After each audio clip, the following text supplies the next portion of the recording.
So, hello everyone. So, today we are going to study the second unit of industrial biotechnology. Earlier, we have studied about the introductions of industrial biotechnology, in which we have know about application and about the use in today's modern world. So, today we are going to talk about something different from that day in industrial biotechnology. So today we are going to know about development of a new strain through mutation, recombination and other recent genetic technique. Okay, so today we are going to know about the कि नया जो strain होता है वो mutation के through, recombination के through और other जितने भी जेनेटिक टेक्निक है उसके द्वारा हम लोग कैसे नए स्ट्रेन को बनाएंगे for the use of industrial purposes. The development of improved microbial strain is one of the most important aspects of industrial biotechnology. New strains are developed to increase the productions of valuable products such as antibiotic enzymes, amino acid, organic acid biofuels and vaccine. Modern strain improvement technique involve mutation, recombination and advanced genetic engineering method. So as we know that कि जो नया strain हम लोग बनाएंगे किस लिए बना रहे हैं because to increase the industrial production. जो भी इंडस्ट्री में चीज़ें प्रोड्यूस होती है उसको ज़्यादा से ज़्यादा प्रोड्यूस करने के लिए we use this technique. Okay, ताकि हम एक नए माइक्रोबियल स्ट्रेन को ज़्यादा से ज़्यादा बना सकें, क्योंकि जो नया स्ट्रेन जितना ज़्यादा बनेगा, जितना ज़्यादा इफेक्टिव बनेगा, उससे हम उतना ही ज़्यादा वैल्यूबल प्रोडक्ट बना सकते हैं. फॉर एग्जांपल एंटीबायोटिक हो जाए, एंजाइम, एमिनो एसिड, जितने भी ऑर्गेनिक एसिड या vaccine, we can increase their productivity with the help of development of a new strain. Okay, अब बात करते हैं डेवलपमेंट ऑफ न्यू स्ट्रेन. अब न्यू स्ट्रेन बनाना क्यों है, उससे फ़ायदा क्या है? So basically, strain development is the process of modifying microorganism, bacteria, fungi, yeast, algae to obtain desirable characteristics. तो जो हम लोग स्ट्रेन को डेवलप करते हैं बाय मॉडिफाइंग माइक्रो ऑर्गेनिज्म, एक माइक्रो ऑर्गेनिज्म को मॉडिफाई करके हम लोग जो नया स्ट्रेन बनाते हैं with the help of bacteria, fungi, east या एल्गी. तो हम लोग बनाते इसलिए हैं so that it can use in the further it can use in the further productions of the company. तो पहला जो हम लोग नया सिस्टम बनाते हैं because of what, higher product yield, ताकि हम लोग को जो प्रोडक्ट हो ज़्यादा प्रोडक्ट हम बना सकें.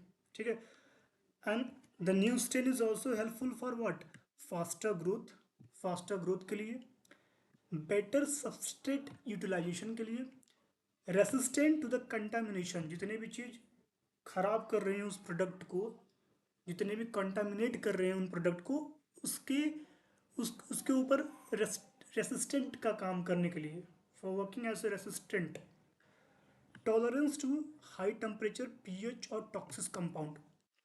और किस लिए न्यू स्ट्रेन बनाया जाता है, ताकि वो ज़्यादा टेम्परेचर को झेल सके, पीएच को झेल सके और टॉक्सिक कंपाउंड को भी रेसिस्टेंटली मतलब उसको बचा सके, उसको प्रोड्यूस कर सके.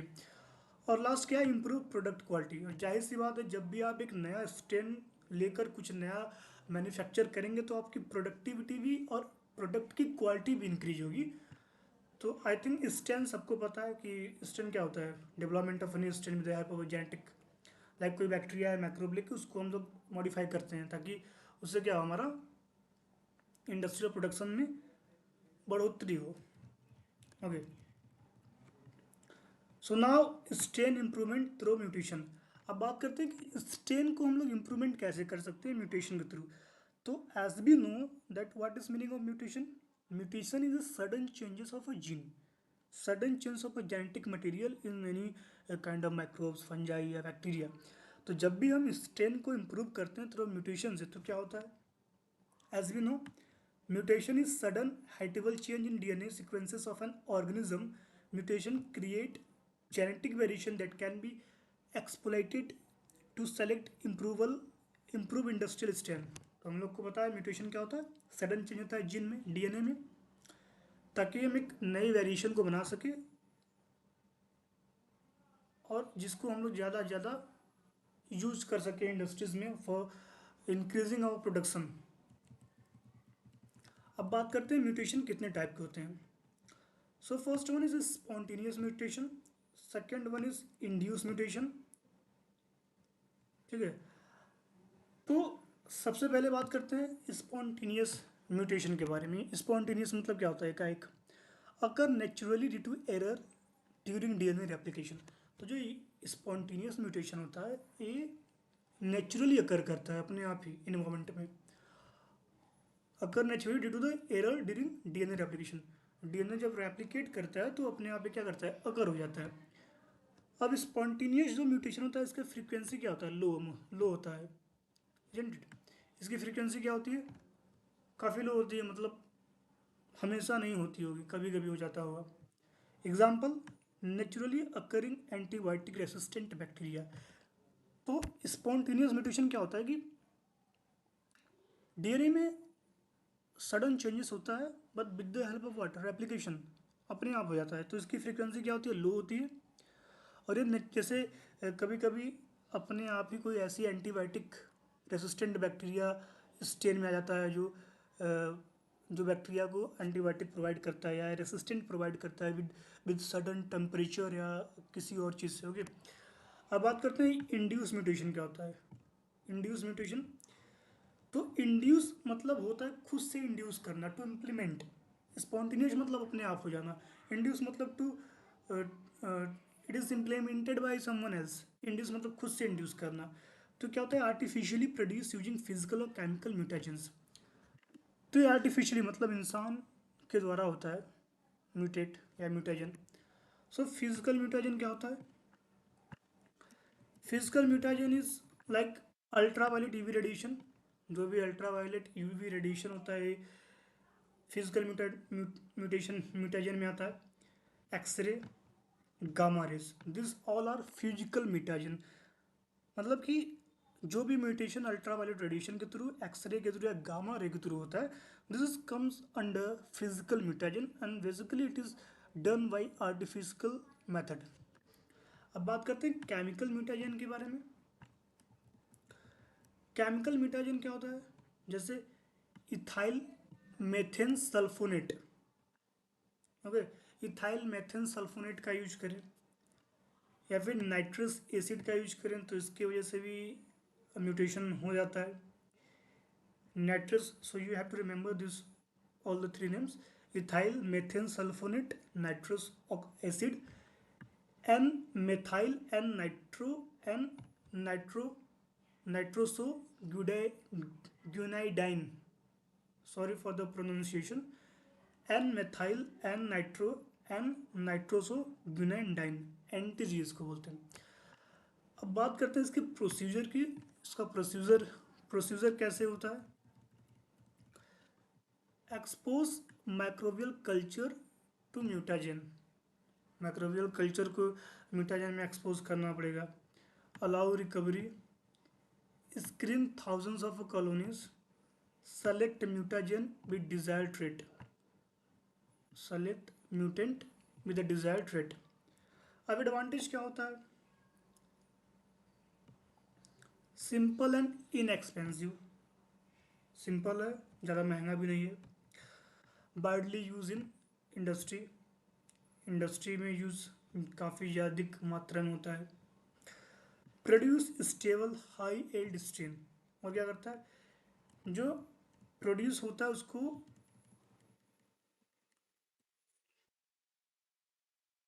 क्या करता है, हाई यील्ड स्ट्रेन करता है। अब बात करते हैं लिमिटेशन। इसके लिमिटेशन क्या है, रैंडम म्यूटेशन लिमिटेड है, रैंडमली नहीं होगा। Large number of unwanted mutant, time consuming screening.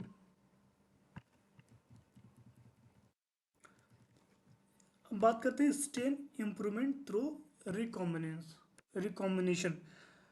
तो अभी तक हम लोग समझे क्या, स्ट्रेन को बनाएंगे with the help of mutation. Now we will going to discuss about strain improvement through recombination. अब रिकॉम्बिनेशन के थ्रू हम लोग स्टेन में क्या इम्प्रूव कर सकते हैं. Genetic recombination combine DNA from different organisms to produce new genetic combination.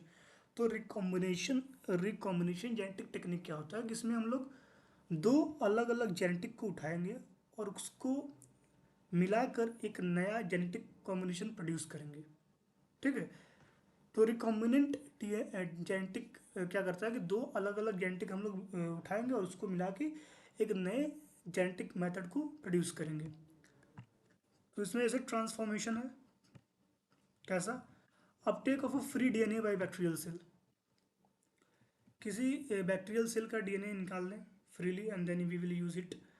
जैसे कि वैसिलस सबटिलिस, वैसिलस सबटिलिस का ट्रांसड्यूशन क्या होता है.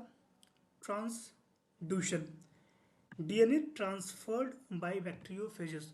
तो ट्रांसड्यूशन क्या होता है, जब भी हम डीएनए को ट्रांसफर करते हैं किसके द्वारा, बैक्टीरियोफेजेस के द्वारा. So it use to make new genetic combination. ठीक है. ट्रांसड्यूशन. अब बात करते हैं कंजुगेशन क्या होता है. Conjugation is DNA transferred through direct cell to cell contact by plasmid. अब कंजुगेशन में क्या होता है कि डीएनए को ट्रांसफर करते हैं हम लोग directly from cell to cell with the help of what, plasmid.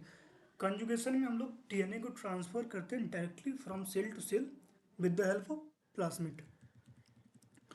Now will discuss about protoplast fusion. अब प्रोटोप्लास्ट फ्यूजन क्या होता है. As we know that protoplast is a liquid part of a cell. तो protoplast fusion क्या होता है, cell walls are removed. Cell walls क्या होता है, रिमूव हो जाता है और टू प्रोटोप्लास्ट फ्यूज. तो जैसे ही सेल वॉल रिमूव हो जाएगा तो प्रोटोप्लास्ट मूवेबल हो जाएंगे and there is a chance of fusing of two different protoplast. ठीक है. Their genomes recombine. जैसे ही प्रोटोप्लास्ट रिमूव होगा उन देयर जीनोम्स रिकॉम्बाइन, दोनों का जीनोम क्या होगा, रिकॉम्बाइन हो जाएगा. Useful for fungi and एक्टिनोमाइसिट्स.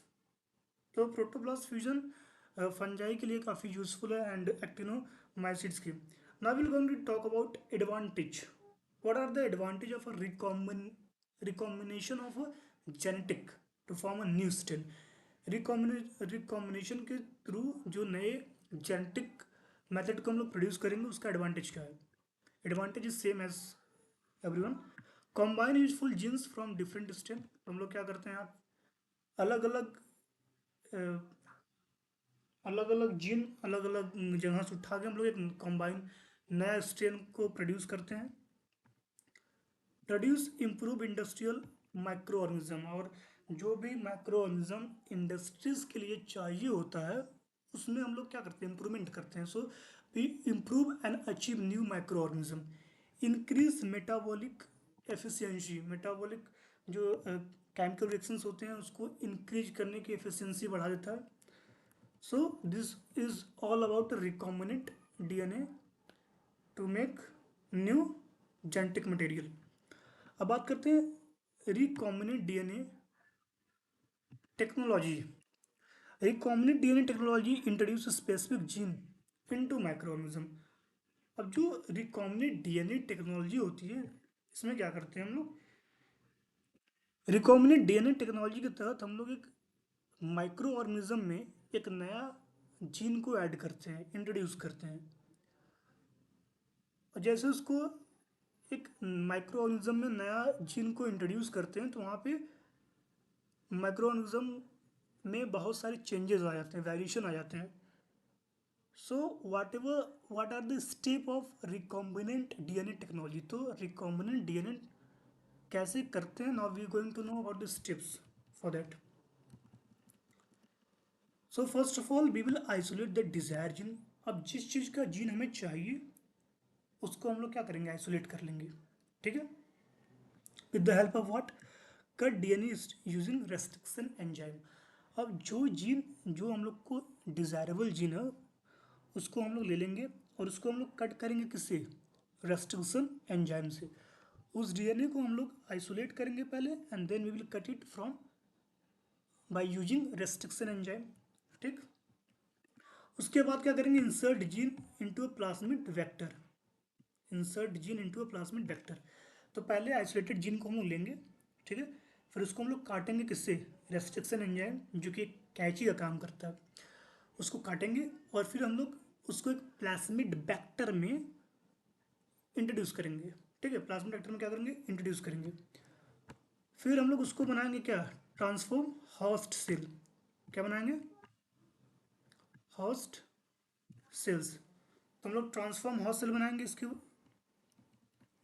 फिर हम लोग करेंगे सेलेक्ट रिकॉम्बिनेंट कॉलोनीज, फिर हम लोग एक कॉलोनी बनाएंगे, एक्सप्रेस द डिजायर प्रोटीन, और फिर जो हम लोग आइसोलेट डीएनए उस वेक्टर में लगाए होंगे वो क्या होगा, धीरे धीरे कुछ समय के बाद उस वेक्टर में एक्सप्रेस करना शुरू कर देगा, मतलब दिखना, उसकी उसकी गतिविधियाँ दिखना स्टार्ट हो जाएंगी कि whatever the changes it's making on that particular vector, plasmid vector, it started seeing, देखना स्टार्ट कर लेंगे, ठीक है। Now will discuss about the application of recombinant DNA. अब रिकॉम्बिनेंट डीएनए का एप्लीकेशन क्या है, ह्यूमन इंसुलिन प्रोडक्शन, इंसान के इंसुलिन को प्रोड्यूस करने में we use that, recombinant DNA vaccine, recombinant DNA vaccine, industrial enzymes को बनाने में, इंडस्ट्रियल एंजाइम्स को, फिर ग्रोथ हार्मोन को बनाने में इनका यूज होता है। Now will talk about the CRISPR Cas9 gene editing. अभी क्या होता है, CRISPR Cas9 gene editing. So CRISPR-Cas9 is a precise genome editing technology. तो CRISPR-Cas9 जीन एडिटिंग जो है, it is also kind of a technology by which we can edit the genetic material, ठीक है। CRISPR-Cas9 gene editing से हम लोग भी क्या कर सकते हैं, हम लोग इसके द्वारा भी हम लोग जीन में चेंजेस कर सकते हैं, जीन को एडिट कर सकते हैं। तो फीचर्स क्या होते हैं, टारगेट जीन नॉकआउट। तो पहले हम लोग क्या करेंगे, जो भी टारगेट जीन है उसको क्या करेंगे, नॉकआउट करेंगे। फिर उस जीन को क्या करेंगे, इंसर्ट करेंगे, जिसमें हम लोग को चेंजेस देखने हैं, gene insertion, gene replacement, minimal of target effect. उसके बाद हमें टारगेट या इफेक्ट देखने शुरू हो जाएंगे। तो CRISPR-Cas9 gene editing is also technique in which we use to insert it into a particular cells to make something changeable, to make something produce variable या उसमें म्यूटेट करने के लिए, म्यूटेशन करने के लिए। Now will talk about the application. Application क्या होता है क्रिस्पर जीनोम एडिटिंग का, तो इसका भी लगभग सेम होता है। हाई यील्डिंग माइक्रोबियल स्ट्रेन, इसके द्वारा भी हम लोग माइक्रोबियल स्ट्रेन को बना सकते हैं ढेर सारा, जितना ज़्यादा बनाना चाहें। इम्प्रूव बायोफिल प्रोडक्शन, अब बायोफ्यूल जो बनाना होता है, बायोफ्यूल, उसका भी productions we can increase by this. Enhance enzyme synthesis, enzyme की जो सिंथेसिस होती है उसको भी इन्हेंस कर सकते हैं, बढ़ा सकते हैं। डिजीज रेसिस्टेंट क्रॉप, सबसे महत्वपूर्ण चीज़ है क्योंकि इसके द्वारा हम लोग CRISPR-Cas9 जीन एडिटिंग के through we can make changes in the plants और the crops which can be a disease resistant, ताकि इसमें कोई बीमारी ना लगे। Now will talk about the advantage of CRISPR-Cas9 gene editing. तो इसका जो एडवांटेज है, पहला क्या है, हाईली एक्यूरेट, काफ़ी एक्यूरेट होता है, काफ़ी फास्ट होता है in compare of other, cost effective होता है, सस्ता, इजी टू डिज़ाइन, इजी होता है थोड़ा डिज़ाइन करने में भी। Now will talk about metabolic engineering, ठीक है। Metabolic engineering modifies cellular metabolic pathway to maximise product formation. तो metabolic is what, means total chemical reactions inside the cell, जितने भी केमिकल रिएक्शन अंदर सेल के होते हैं उसकी वजह से प्रोडक्ट को हम लोग मैक्सिमाइज कर सकते हैं, प्रोडक्ट के फॉर्मेशन को मैक्सिमाइज कर सकते हैं।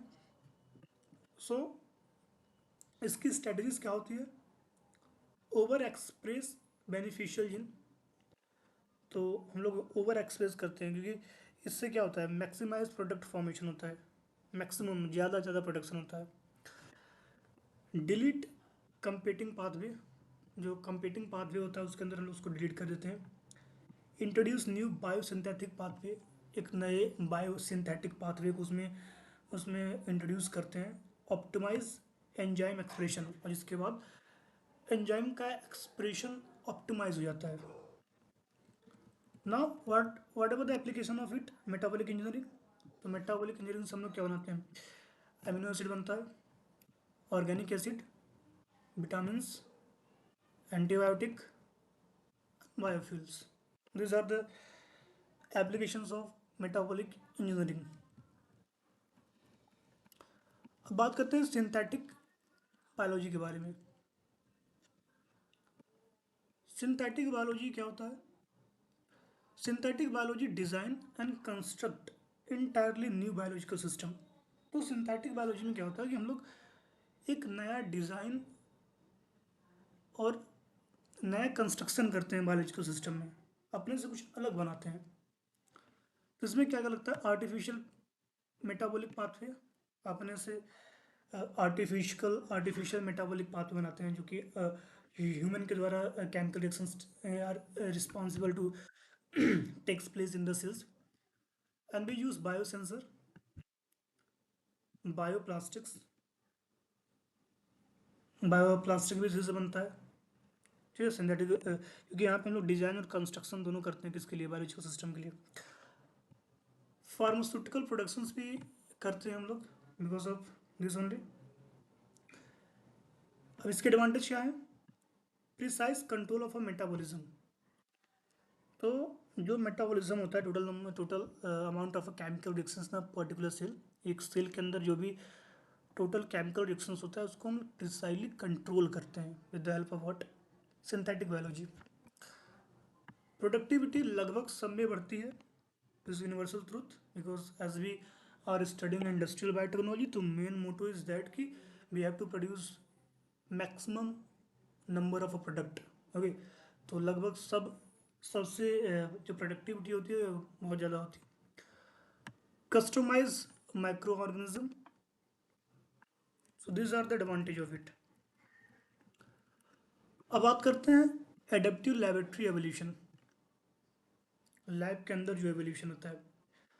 सो microorganisms are grown under specific stress condition over many generation to evolve desirable trait। तो ये भी एक तरीका है नए स्ट्रेन को बनाने के लिए लैब के अंदर with the help of evolution. तो हम लोग क्या करते हैं, एक माइक्रो ऑर्गेनिज्म को एक स्पेसिफिक स्ट्रेस कंडीशन में रखते हैं काफ़ी समय के लिए, ताकि हमें डिज़ायरेबल ट्रेट उसमें देखने को मिले। एक स्ट्रेन या माइक्रो ऑर्गेनिज्म को हम लोग लैब के अंदर एक स्पेसिफिक समय के लिए रखते हैं ताकि हमें एक डिज़ायरेबल ट्रेट उस चीज़ में मिल पाए। एप्लीकेशन क्या होता है इनका, हीट टॉलरेंट, हीट को टॉलरेट करने वाला, solvent tolerance, acid resistance, ethanol tolerance. So this all things we used to make in lab. Now we are going to talk about the advantage of this ALE, adaptive laboratory evolution. पहली बात तो no foreign DNA required, क्योंकि lab के अंदर बनाया जा रहा है to keep it in a certain specific stress condition over many generation to evolve it. तो इस प्रोसेस में हम लोग क्या करते हैं कि स्ट्रेन या माइक्रो ऑर्गेनिज्म को लैब के अंदर बहुत से समय अलग अलग टेम्परेचर में रखते हैं ताकि इवॉल्व होकर हमें जो हमें चाहिए डिज़ायरेबल ट्रेट वो मिल सके। तो जाहिर सी बात, इसमें किसी भी तरह का फॉरेन डीएनए का यूज नहीं होता है। प्रोड्यूस स्टेबल इंडस्ट्रियल स्टेन, तो पहली बात तो इसमें किसी भी बाहरी डीएनए का यूज नहीं किया जाता है। And second thing is produce stable industrial strain, ये काफ़ी स्टेबल इंडस्ट्रियल स्टेन को बनाता है, ठीक है, काफ़ी स्टेबल, क्योंकि जाहिर सी बात है जो चीज़ें काफ़ी समय लेके बनती हूँ तो काफ़ी देर तक चलती है और काफ़ी अच्छी होती हैं, क्योंकि हमें पता है कि अचानक से बनी हुई चीज़ें और अचानक से मिली हुई चीज़ें ज़्यादा देर देर तक टिकती नहीं।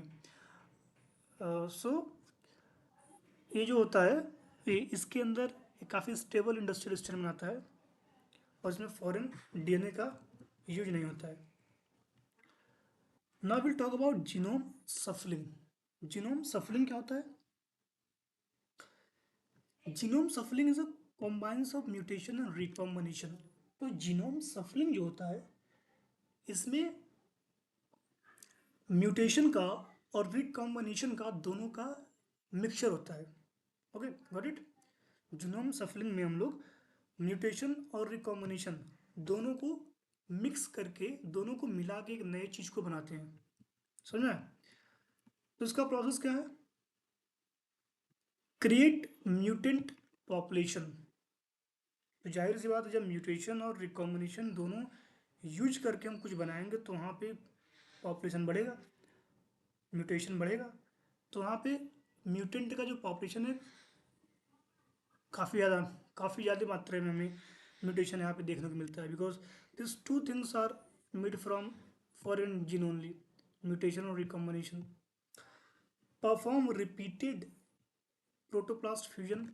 और इसमें क्या होता है, जो प्रोटोप्लास्ट का फ्यूजन होता है रिपीटेड होता है, क्योंकि हमें म्यूटेशन से भी मिल रहा है चीज़ें और रिकॉम्बिनेशन से भी मिल रहा है जीनो सफलिंग में।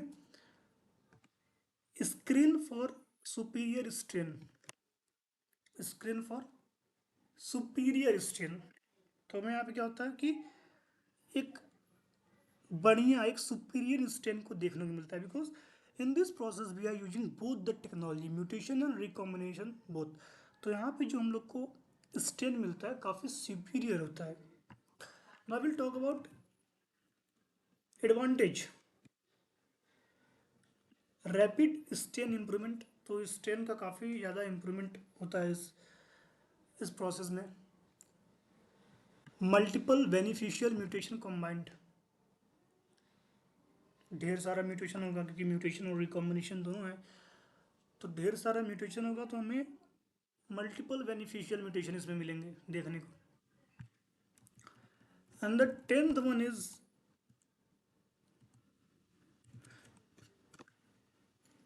Directed evolution. Directed evolution mimics natural evolution in the laboratory. तो ये डायरेक्टेड एवोल्यूशन है, जिसका नाम ही है डायरेक्टेड एवोल्यूशन। मतलब ये डायरेक्टली बिना किसी चीज़ को ज़्यादा प्रेशर दिए लैब में ही एवोल्यूशन किया जाता है। तो इसमें इसका स्टेप क्या है? Introduce random mutation. किसी एक रैंडम म्यूटेशन को इंट्रोड्यूस कर देते हैं। Screen improve variant. Repeat multiple cycles. बात करते हैं इसकी एप्लीकेशन के बारे में। Enzyme engineering, drug synthesis, industrial biocatalyst. ठीक है, अब एप्लीकेशन के बारे में बात करते हैं। What ever the application of improve strain. अब जब भी कोई हम लोग इम्प्रूव स्ट्रेन का यूज करते हैं तो उसका एप्लीकेशन क्या होता है? पहला जो एप्लीकेशन होता है, प्रोडक्शन ऑफ एंटीबायोटिक्स। जितने ज़्यादा एंटीबायोटिक्स बनाते हैं उसमें इसका यूज होता है। For example penicillin and streptomycin, this are the antibiotics. दूसरा, इंडस्ट्रियल एंजाइम्स को बनाने में भी इसका काफ़ी यूज होता है, जैसे एमाइलेज, प्रोटीज, सेलुलेज। पहला एंटीबायोटिक को बनाते हैं पेनिसिलिन और स्ट्रेप्टोमाइसिन। दूसरा, इंडस्ट्रियल एंजाइम्स को बनाते हैं, जैसे amylase, protease, cellulase. Organic acid का भी को बनाया जाता है with the help of improve strain, जैसे citric acid, lactic acid. Amino acid को भी बनाते हैं, जैसे लाइसिन, ग्लूटामिक एसिड। विटामिन को बनाते हैं, बायो इथेनॉल एंड बायोडीजल को बनाते हैं, रिकॉम्बिनेंट प्रोटीन्स को बनाते हैं, वैक्सीन को बनाते हैं with the help of this. Now will talk about advantage of modern strain development. अब जो मॉडर्न स्ट्रेन को बनाया जा रहा है उसके एडवांटेज क्या हैं? तो जाहिर सी बात है, आज के समय में जितने भी स्ट्रेन बनाए जा रहे हैं तो उसके एडवांटेज क्या हैं? तो पहला एडवांटेज है भैया हायर प्रोडक्ट यील्ड। जितना बढ़िया स्ट्रेन बनाओ उतना ज़्यादा प्रोडक्ट क्या होगा, बनेगा। पैसे कम लगेगा, reduce production cost. Faster fermentation, fermentation को क्या करेंगे, फास्ट करेंगे। इम्प्रूव्ड प्रोडक्ट क्वालिटी, प्रोडक्ट की जो क्वालिटी है उसको इम्प्रूव करेंगे। बेटर स्ट्रेस टॉलरेंस, ज़्यादा अच्छा स्ट्रेस को टॉलरेंस कर पाएंगे। इको फ्रेंडली इंडस्ट्रियल प्रोसेसेस, तो इको फ्रेंडली क्या करेंगे हम लोग, एक ऐसा इंडस्ट्रियल में प्रोसेसिंग करेंगे या इंडस्ट्रियल प्रोडक्ट ऐसा बनाएंगे जो कि इको फ्रेंडली होगा, इन्वायरमेंट फ्रेंडली होगा, जो कि इन्वायरमेंट में कोई बैड इफेक्ट नहीं डाल पाएगा। So this is all are the techniques of development of a new strain with the help of mutation, recombination, capture Cas9 gene technique. So this all techniques are used in the industrial for developing the new strain so that we can produce large amount of a product, and which advantage us in a so many, like it can be a reduced production cost, faster fermentation, eco-friendly industrial process.